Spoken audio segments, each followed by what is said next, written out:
अरे भाई, दार्जिलिंग आया हूं। ये वीरों की भूमि है, गोरखाओं की भूमि है। आवाज ऐसी रहेगी क्या? ममता दीदी तक कलकत्ते में आवाज जानी चाहिए। मेरे साथ दोनों हाथ उठाइए, विजय के संकल्प की मुट्ठी भींचिए और प्रचंड आवाज से बोलिए, भारत माता की, भारत माता की, भारत माता की। मेरे साथ बोलिए, जय गोरखा, जय गोरखा, जय गोरखा। आज जिनको मैं जिताने के लिए आया हूं, ऐसे हमारे दार्जिलिंग विधानसभा के प्रत्याशी नीरज तमांग जिम्बा जी। आगे आओ नीरज, आगे आओ। तुम ताली बजाओ नीरज भाई के लिए सब लोग। कर्सियंग के हमारे प्रत्याशी श्री विष्णु प्रसाद शर्मा जी। विष्णु भाई आगे आओ। ये दोनों को प्रचंड बहुमत से जिताकर दीदी को सभी जुर्मों का हिसाब किताब देना है।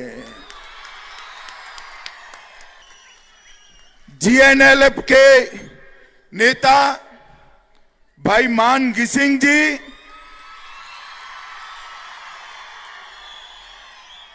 समग्र गोरखा जाति का पूरे जीवन के लिए, लंबे समय के लिए संघर्ष कर हित करने वाले सीपीआरएम के नेता श्री आरबी राय साहब के लिए ताली बजाइए। दार्जिलिंग के जिलाध्यक्ष कल्याण कुमार देवांग जी, मनोज देवांग जी, एजोय एडवर्ड जी। एजोय खड़े हो यार। श्री विकास राय जी, प्रताप खाटी जी, स्वराज थापा जी, शारदा राय जी, श्री तिलक चंद्र रोका जी, एमएल राय जी, राजू प्रधान जी, गोविंद छेत्री जी। मेरे साथ यहां पर दिल्ली से आए हुए भाजपा के राष्ट्रीय प्रवक्ता भाई संजय मयूख जी, दिल्ली के नेता राजीव बब्बर जी, प्रवासी इंचार्ज ब्रिजेश सिंह जी, और आज पूरा देश जिन पर नाच करता है, ऐसे मेरे प्यारे गोरखा भाइयों बहनों माताओं और मेरे जिगर के टुकड़े जैसे युवा मित्रों। सबसे पहले तो मैं एक खूबसूरत वादी और ऐतिहासिक स्थान पर आकर अपने आप को भाग्यशाली समझता हूं कि मैं आज आप लोगों के बीच में यहां पर आया हूं। मैं इस पावन भूमि पर महाकाल मंदिर, धीरधाम मंदिर और विश्व शांति पगड़ा जहां पर उपस्थित है, ये तीनों स्थानों को प्रणाम कर मैं अपनी बात शुरू करना चाहता हूं। मित्रों, स्वतंत्रता संग्राम में दार्जिलिंग ने बहुत बड़ी भूमिका निभाई। दहल बहादुर गिरी, हेलेन लेप्चा, गागा छिरिंग, पुष्प कुमार घिसिंग जैसे अनेक स्वतंत्रता सेनानियों ने देश को आजाद करने के लिए इसी भूमि से संघर्ष किया है। वो सभी को मैं बहुत बहुत नमस्कार करता हूं। और आज मैं यहां आया हूं तब सबसे पहले एवरेस्ट चढ़ने वाले भारत के गौरव तेंजिंग शेरपा को भी हृदय से प्रणाम कर मेरी बात की याद करता हूं। महान साहित्यकार इंद्र बहादुर राय को भी मैं याद करना चाहता हूं। और मित्रों, सबसे ज्यादा आप सभी को इतनी बड़ी संख्या में मोदी जी के समर्थन में यहां उपस्थित होने के लिए यहां बैठे हैं, पीछे बैठे हैं, ऊपर बैठे हैं, वो सभी को प्रणाम कर कर मेरी बात की शुरुआत करना चाहता हूं। मित्रों, ये दार्जिलिंग देश के सबसे खूबसूरत शहरों में से एक, सबसे खूबसूरत स्थानों में से एक और देश के सबसे पुराने स्थापित शहरों में से एक। देश में सबसे पहली बिजली 1897 में हमारे दार्जिलिंग के अंदर आई थी, सबसे पहली। 1850 में यहां पर दूसरी नगर पालिका बनी, म्युनिसिपैलिटी बनी। मद्रास के बाद दार्जिलिंग पहली म्युनिसिपैलिटी बनी और चाय बागान के रूप में पूरे बंगाल में सबसे पहला इंडस्ट्रियल एक्टिविटी भी मेरे दार्जिलिंग के अंदर शुरू हुआ है। मित्रों, ये छोटी सी जगह ने हमारे देश के आजादी के लिए, देश के विकास के लिए बहुत बड़ी भूमिका निभाई है। माताओं, बहनों और भाइयों, मैं तो बात कर रहा था 1850 की, 1897 की, मगर इसके बाद, आजादी के बाद कांग्रेस, कम्युनिस्ट और अब ये दीदी, तीनों ने दार्जिलिंग के विकास को फुल स्टॉप लगा दिया है। मुझे बताइए, ये दार्जिलिंग 21वीं शताब्दी के अनुरूप दार्जिलिंग बना है क्या? बना है क्या? देश बहुत आगे निकल गया, मेरा दार्जिलिंग वहीं का वहीं रह गया। क्यों हुआ ऐसा? क्योंकि सबने दार्जिलिंग को सिर्फ आराम करने की जगह के रूप में ट्रीट किया, किसी ने दार्जिलिंग का विकास नहीं किया। मैं आज आपको कहने आया हूं, भारतीय जनता पार्टी और इसके सहयोगी दल के सारे नेता यहां बैठे हैं। एक बार आप मोदी जी को मैंडेट दे दीजिए, 5 साल में दार्जिलिंग की सभी समस्याओं का समाधान नरेंद्र मोदी जी निकाल कर देंगे। मित्रों, बंगाल के अंदर भारतीय जनता पार्टी की सरकार बन रही, दीदी अब रोक नहीं सकती। 200 से ज्यादा सीटों के साथ सरकार बन रही। दार्जिलिंग की 3 सीटें भारतीय जनता पार्टी के लिए बहुत महत्वपूर्ण है। मैंने कल एक इंटरव्यू में कहा है, एक और अगर भाजपा 200 सीटें जीतती है तो एक और 197 सीटों का विजय है और दूसरी ओर हमारी ये 3 पहाड़ की सीटों का विजय है। क्योंकि मैं मानता हूं कि गोरखाओं को इस देश की मेन स्ट्रीम के अंदर लाने की जरूरत है। गोरखाओं का भव्य इतिहास रहा। देश में जब जब भी देशभक्ति से हरी भरी, देशभक्ति से ओतप्रोत जातियों का नाम लिया जाता है, मेरा गोरखा भाइयों का नाम सबसे पहले गौरव से लिया जाता है। देश के लिए बलिदान करने वालों का नाम बनता है, सूची बनती है। देश के लिए जान देने वालों की सूची बनती है। देश के लिए वफादारी के साथ जीने वालों की सूची बनती है। भारत माता की रक्षा के लिए अपना सर कटवाने वालों की सूची बनती है। तो वो सूची में प्रथम पंक्ति में मेरा गोरखा जवान होता है। मित्रों, गोरखा जवान। और एक गोरखा जाति के साथ, ये पहाड़ के साथ, देश भर में बसे गोरखाओं के साथ ये कांग्रेस, कम्युनिस्ट और टीएमसी की तिकड़ी ने सालों तक अन्याय किया। 86 और 88 में कम्युनिस्टों ने पहाड़ पर आग लगा दी। 1200 से ज्यादा गोरखाओं की छातियों में गोलियां मार दी। आज भी हम नहीं भूले। और उसके बाद मां, माटी और मानुष की बात करने वाली दीदी आई। दीदी ने भी कोई कम जुल्म नहीं ढाए। अनेक लोगों को निर्मम हत्या करा दी और हजारों पर मुकदमे दायर कर दिए। मित्रों, उसने मुकदमे राजनीतिक रूप से कुछ लोगों के सिलेक्टिवली वापस लिए। मैं कहकर जाता हूं कि भारतीय जनता पार्टी की सरकार बनने के बाद आंदोलन के जितने भी मुकदमे किसी भी गोरखा भाई पर है, सबके सब एक सप्ताह के अंदर हम वापस लेने का काम ये भारतीय जनता पार्टी की सरकार करे। मित्रों, गोरखा भाइयों को विस्थापित का जीवन जीना पड़ा, दर दर भागना पड़ा, छिपना पड़ा। आपका ये राजनीतिक वनवास लंबा चलने वाला नहीं है। 2 मई को दार्जिलिंग में दिवाली होने वाली है। 2 मई को ये पहाड़ पर आग नहीं लगेगी। 2 मई को ये पहाड़ पर दिए जलकर उत्सव मनाया जाएगा, उत्सव मनाया जाएगा।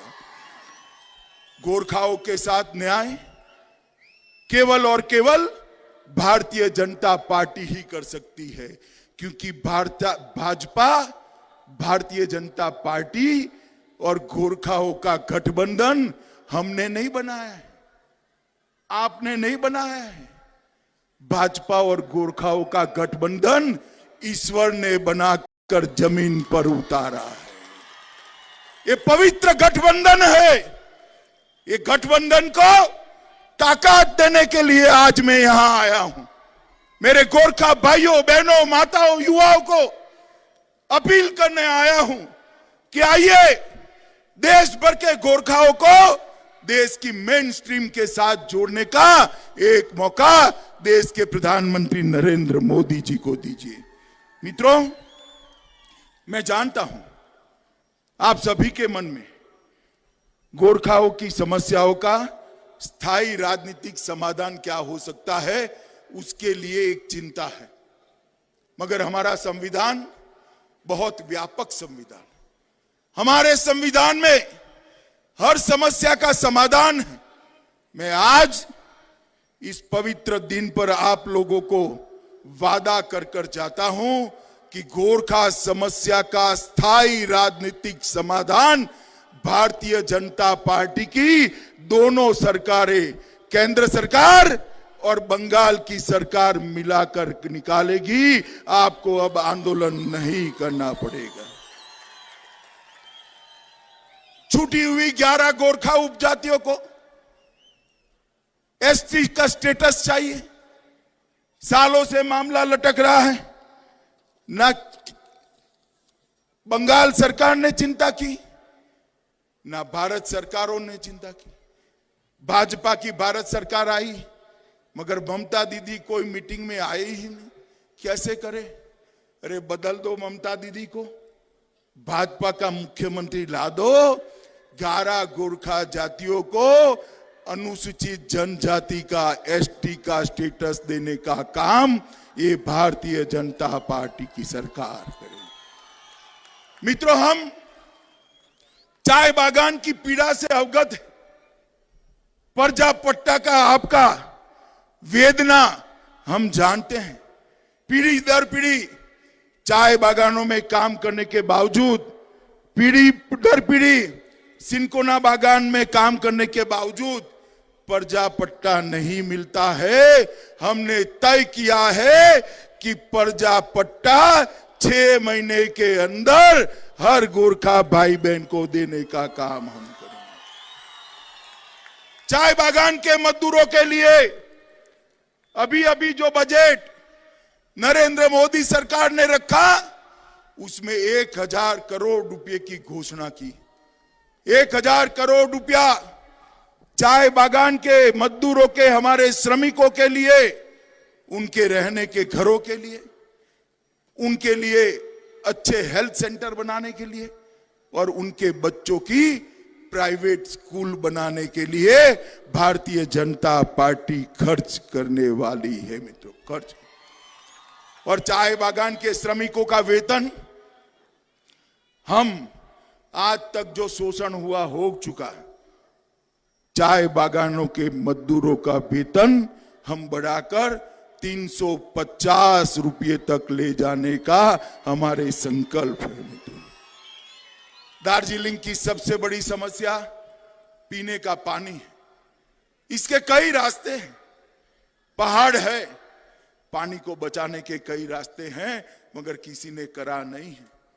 गांव में, शहर में जल संचय के काम के माध्यम से एक सुंदर व्यवस्था कर 600 करोड़ रुपया इन्वेस्ट कर भारतीय जनता पार्टी की सरकार दार्जिलिंग के पीने के पानी की समस्या का हम गंभीरता के साथ रास्ता निकालने वाले हैं। 600 करोड़ रुपए। सबसे ज्यादा बारिश होती है ऐसा क्षेत्र है मेरा दार्जिलिंग। ये पहाड़, इसके जल संचय की व्यवस्था नहीं की, संचित करे हुए जल को घर तक पहुंचाने की व्यवस्था नहीं की, संचित किए हुए जल को शुद्ध करने की व्यवस्था नहीं की। ये सारी व्यवस्था है, असंभव नहीं है। दिल में प्यार चाहिए क्षेत्र के लिए, दिल में लगन चाहिए। पानी पीने के लिए, घर के पानी के लिए माताओं बहनों को जो तकलीफ पड़ती है, इसके लिए मन में दर्द चाहिए। वो दर्द नरेंद्र मोदी जी के दिल में है मित्रों, वो दर्द नरेंद्र मोदी जी के। ये सिंकोना के सारे पार्क सिकुड़ रहे, औषधियों के सारे पौधे मर रहे। इसके अंदर नए प्रकार की औषधियों को लगाया नहीं जाता। आयुर्वेद दुनिया भर में बढ़ रहा है, मगर ये औषधीय पार्क मर रहा है। मैं आपको वादा करता हूं, सिंकोना को हम मेडिसिन का हब बनाकर पूरे विश्व में इसके मार्केटिंग की चिंता करेंगे। सिंकोना बागान 10,000 से ज्यादा लोगों को रोजगार देता है। अभी भी और संभावनाएं हैं। मैं आपको बताकर जाता हूं कि एक हर्बल पार्क बनाकर सारे सिंकोना पार्क का पुनः निर्माण करने का काम बंगाल की भारतीय जनता पार्टी की सरकार करेगी। मित्रों, फॉरेस्ट राइट एक्ट, मुझे एक बात बताइए, देश भर में फॉरेस्ट राइट एक्ट मिलता है, आप लोगों को मिलना चाहिए या नहीं मिलना चाहिए? जोर से बोलो, मिलना चाहिए या नहीं मिलना चाहिए? आपका अधिकार है या नहीं है? ये दीदी ने आपके अधिकार से आपको वंचित रखा है। मैं बताकर जाता हूं कि फॉरेस्ट राइट एक्ट 2006 यहां पर दार्जिलिंग की पहाड़ियों पर भी, कलिम्पोंग जिले में भी इसको लागू कर आप लोगों को ये अधिकार से बहाल किया जाएगा। एडीआई फंड लैंड अंग्रेजों के समय में शुरू किया हुआ शोषण करने वाला व्यवस्था है। इसको हम समाप्त कर देंगे, इससे आपको मुक्ति कराने का काम करेंगे। उच्च शिक्षा के लिए एजुकेशन हब के रूप में हमारे पुरखों ने दार्जिलिंग को विकसाया था। ढेर सारे देशों से, ईस्ट के सारे देशों से, नेपाल से, भूटान से, बांग्लादेश से लोग यहां पढ़ने आते, मगर पूरी व्यवस्था खस्ता हाल हो चुकी। मित्रों, मैं आपको कहकर जाता हूं, भारत सरकार भाजपा की और बंगाल सरकार भाजपा की ये डबल इंजन सरकार यहां पर उच्च शिक्षा में दार्जिलिंग को फिर से एक बार विश्व प्रसिद्ध उच्च शिक्षा का हब बनाने का काम करेंगे। और इसके साथ साथ पहाड़ उतरते ही उत्तर बंगाल के अंदर एक सेंट्रल यूनिवर्सिटी की स्थापना करने का काम भी भारतीय जनता पार्टी करेगी। पर्यटन के विकास के लिए 1000 करोड़ का विशेष पैकेज हमने उत्तर बंगाल के लिए इंगित किया है, जिसमें हिमालयन बौद्ध circuit, queen of hill circuit और राजवंशी पर्यटन सर्किट के माध्यम से ये पूरे पहाड़ को विश्व भर के पर्यटक यहां आए ऐसा बनाएंगे। कोई राजवंशी पर्यटक सर्किट में आएगा तो मेरे गोरखा भाई बहनों से हाथ मिलाए बगैर वापिस नहीं जाएगा, वो जरूर दार्जिलिंग आएगा। कोई हिमालयन सर्किट में आएगा तो दार्जिलिंग जाए बगैर वापिस नहीं जा सकता है। कोई क्वीन ऑफ हिल्स में आएगा तो दार्जिलिंग के अंदर उसको रहना ही पड़ेगा, आपका खाना उसको खाना ही पड़ेगा। मित्रों, हमने तय किया है आतिथ्य व्यवसाय के लिए हर घर के अंदर पर्यटकों को रखने के लिए एक योजना लेकर आएंगे और 50 लाख तक की लोन जो पर्यटक आतिथ्य के लिए सब्सिडाइज करना चाहते हैं उनको सब्सिडाइज कर लोन देकर रोजगारी का निर्माण करने का काम भी भारतीय जनता पार्टी, और 3 साल तक उसको टैक्स से मुक्ति देने का काम भी भारतीय जनता पार्टी की सरकार करेगी। मित्रों, देश भर के अंदर गांव का शासन गांव वालों के हाथ में है। ये पंचायती राज ये गांधी जी की कल्पना थी। डेमोक्रेसी, लोकतंत्र तब तक परकोलेट नहीं होता जब तक पंचायती राज अस्तित्व में नहीं आता। मुझे बताओ भाई, आपका पंचायती राज का चुनाव हुआ है क्या? हुआ है क्या? होना चाहिए नहीं होना चाहिए? ये जम्मू कश्मीर में 1947 से नहीं होता था। 370 कलम भाजपा ने हटा दी। 370वीं कलम हटाने के साथ ही जम्मू कश्मीर में सारे पंचायतों के चुनाव हुए। हम भी सरकार बनने के बाद 6 ही महीनों में सारे पहाड़ पर पंचायत के चुनाव करने का काम करेंगे।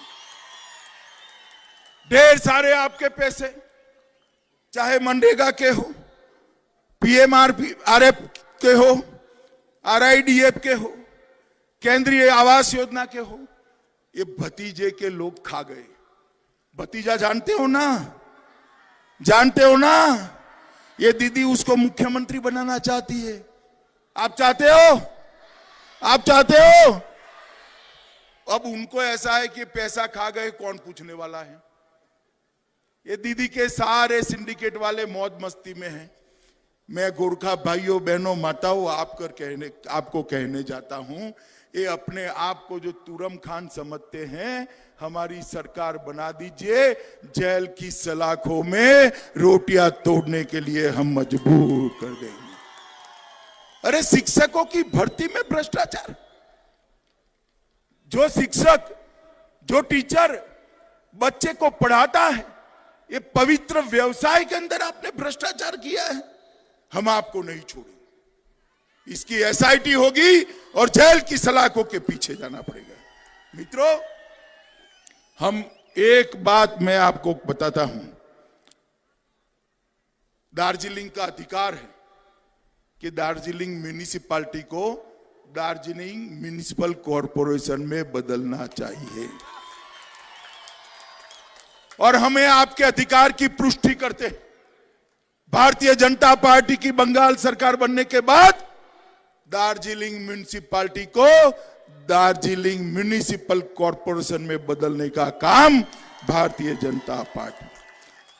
हम चाहते हैं कि देश भर में जो गोरखा भाई यहां के हैं और जो नेपाली भाई नेपाल से आए हैं, वो भी मेरे अपने हैं, मेरे भाई है। कोई उसको कुछ भी डराए, डरिएगा मत। गोरखाओं और नेपालियों के सम्मान के लिए भारतीय जनता पार्टी किसी के भी साथ लड़ाई कर सकती है। मैं आज आपको बताने आया हूं, हम गोरखा भाषा को बंगाल की सहभाषा के रूप में स्थापित कर ऑफिशियल भाषा का दर्जा देने का काम करेंगे।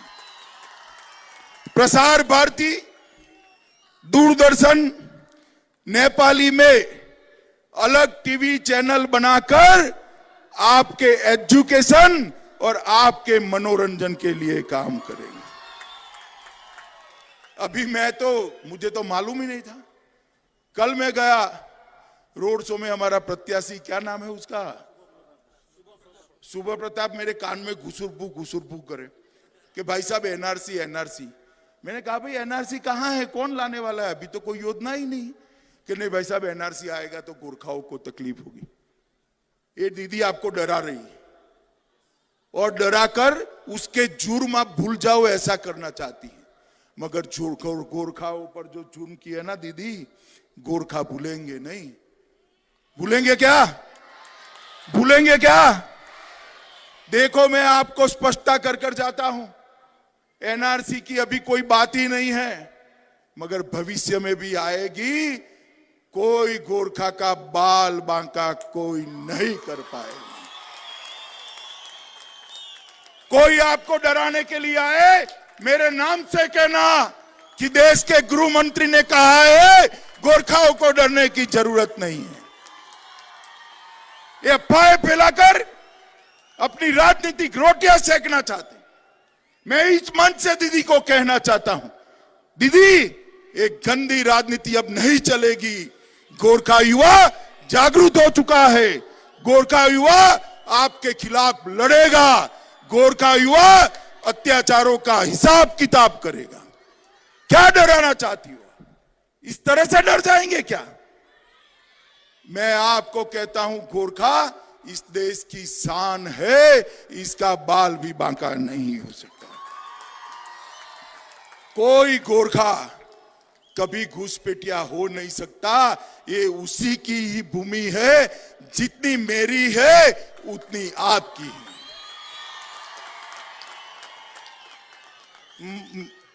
मित्रों, हम जीटीए जैसी व्यवस्था को भी बदलेंगे और आप फिर से एक बार मैं कहना चाहता हूं कि बीजेपी ही गोरखा समस्या का, पहाड़ की समस्या का स्थायी राजनीतिक समाधान ला सकती है, बीजेपी ही ला सकती। और मित्रों,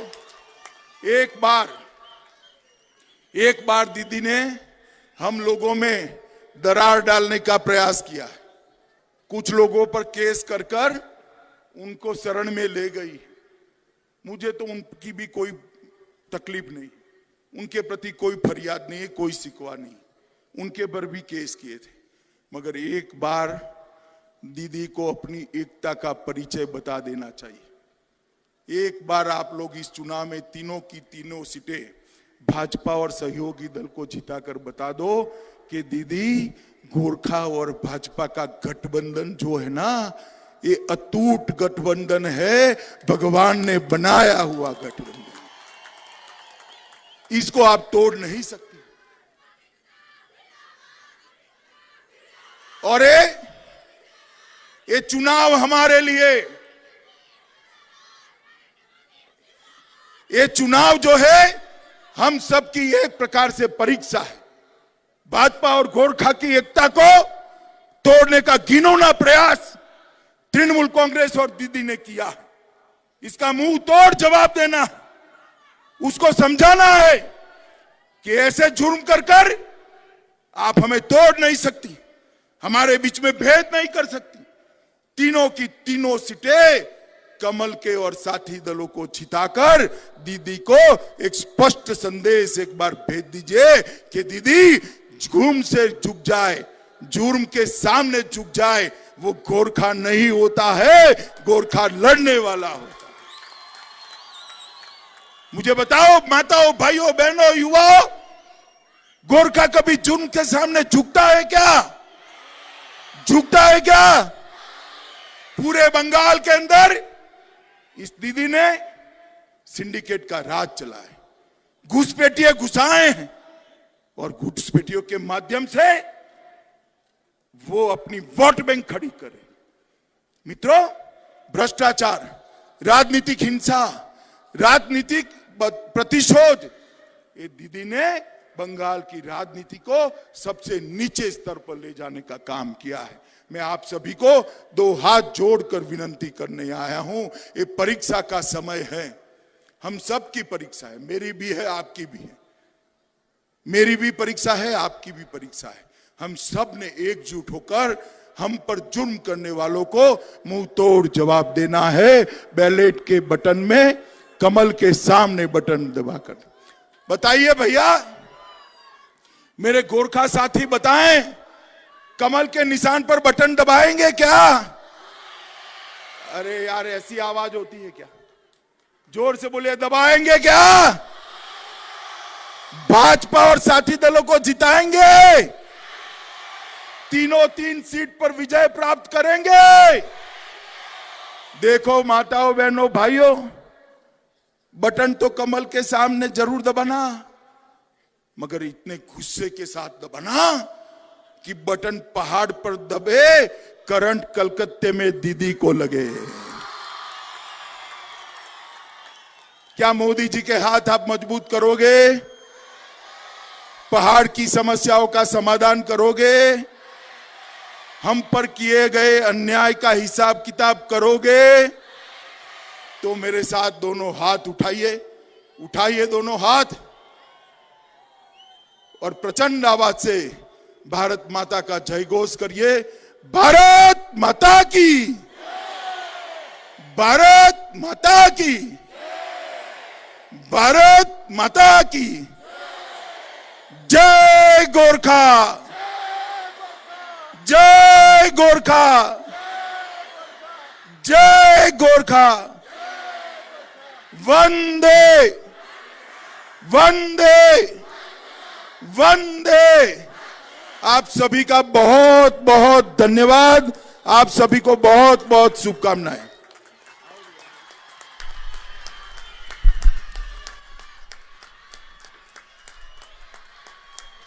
अमित शाह जिंदाबाद, अमित शाह जिंदाबाद,